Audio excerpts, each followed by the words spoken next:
매일 성경과 함께하는 오늘의 큐티 시간입니다. 9월 27일 오늘의 말씀은 열왕기상 9장 10절에서 28절입니다.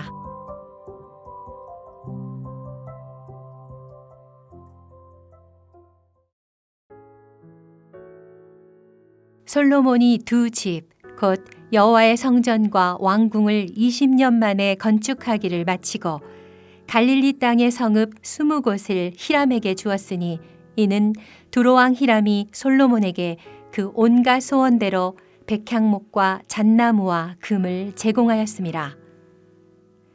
히람이 두로에서 와서 솔로몬이 자기에게 준 성읍들을 보고 눈에 들지 아니하여 이르기를 내 형제여 내게 준 이 성읍들이 이러한가 하고 이름하여 가불 땅이라 하였더니 그 이름이 오늘까지 있느니라.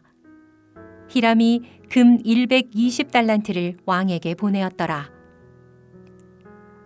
솔로몬 왕이 역군을 일으킨 까닭은 이러하니 여호와의 성전과 자기 왕궁과 밀로와 예루살렘 성과 하솔과 무깃도와 게셀을 건축하려 하였음이라.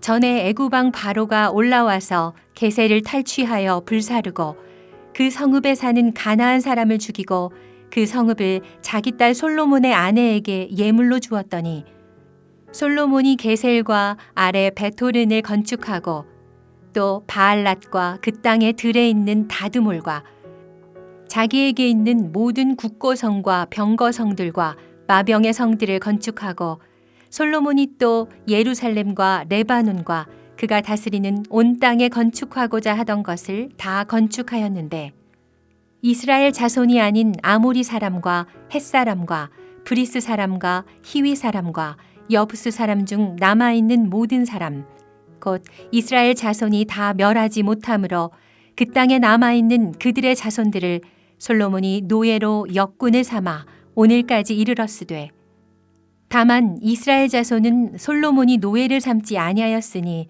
그들은 군사와 그 신하와 고관과 대장이며 병거와 마병의 지휘관이 됨이었더라. 솔로몬에게 이를 감독하는 우두머리 550명이 있어 일하는 백성을 다스렸더라. 바로의 딸이 다윗성에서부터 올라와 솔로몬이 그를 위하여 건축한 궁에 이를 때에 솔로몬이 밀로를 건축하였더라.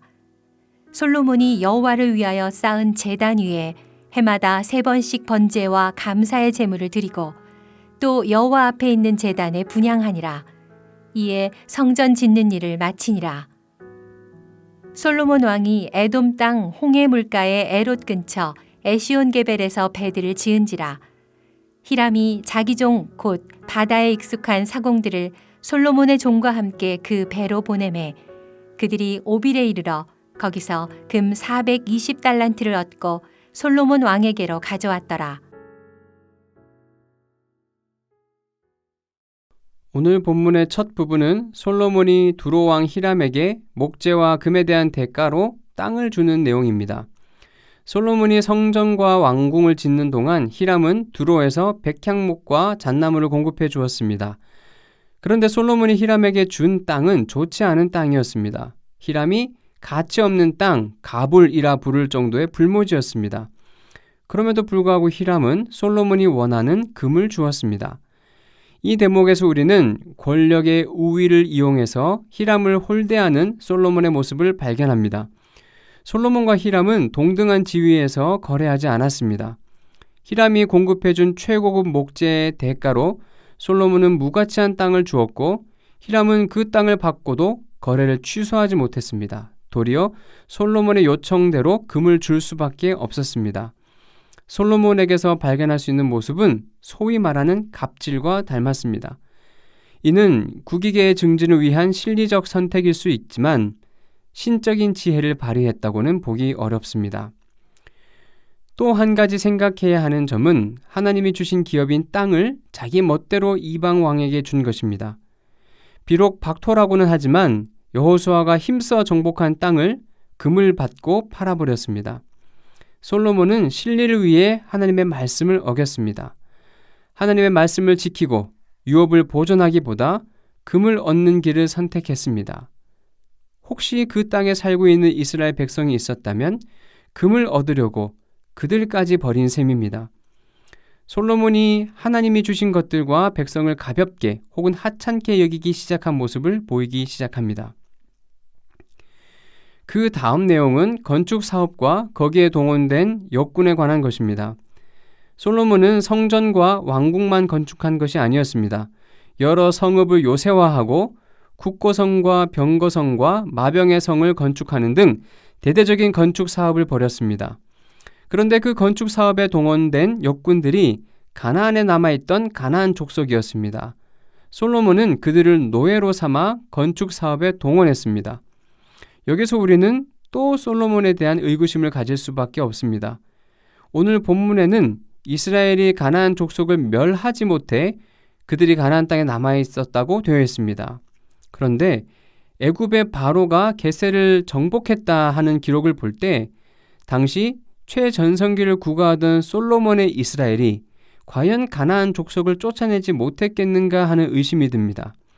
가나안 족속을 멸하지 못한 것이 아니라 멸하지 않은 것일 가능성이 큽니다. 그들을 노예로 삼아 원하는 건축 사업을 완수하기 위해서였습니다. 역시나 실리적인 이유 때문에 가나안 족속을 멸하고 완전히 몰아내라는 하나님의 말씀을 어긴 것입니다. 그뿐만 아니라 솔로몬이 대대적인 건축 사업에 가나안 족속을 노예로 부리고 있는 상황을 다시 생각해야 합니다. 이는 이스라엘 백성이 애굽에서 당한 일이었습니다. 출애굽기 1장 11절의 기록입니다. 감독들을 그들 위에 세우고 그들에게 무거운 짐을 지워 괴롭게 하여 그들에게 바로를 위하여 국고성 비돔과 라암셋을 건축하게 하니라.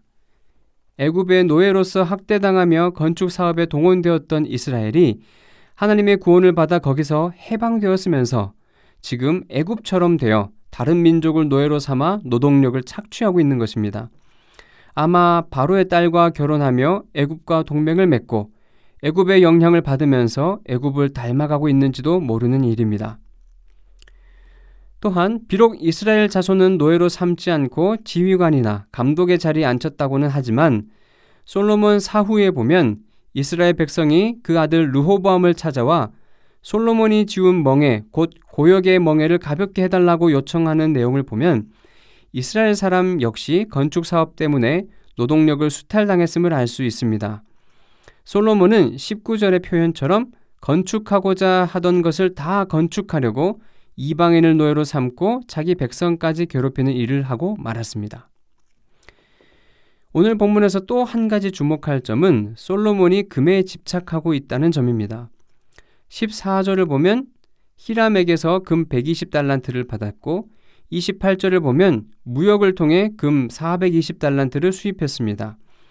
이것이 솔로몬의 영화를 묘사한다면 이 영화는 변질된 영화입니다. 4장과 5장에 솔로몬 치세 초기의 영화가 묘사되어 있는데 거기엔 금이 언급되어 있지 않습니다.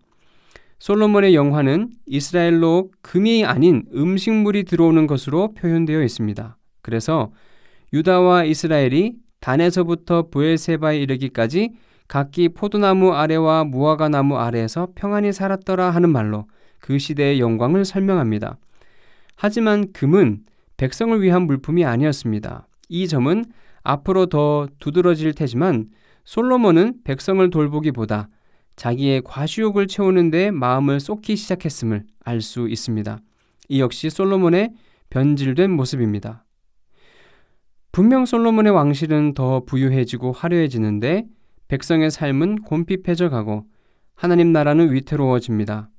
우리는 불순종의 부유함에 현혹되지 않고 순종의 아름다움을 쫓아가길 소망합니다. 기도하겠습니다. 우리를 속박과 억압에서 구원하신 하나님을 찬양합니다.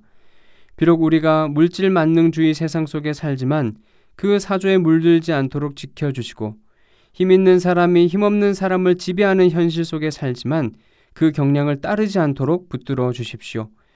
불순종으로 부하게 되기를 바라지 않고 순종함의 아름다움을 동경하며 살게 해 주십시오. 예수님의 이름으로 기도합니다. 아멘.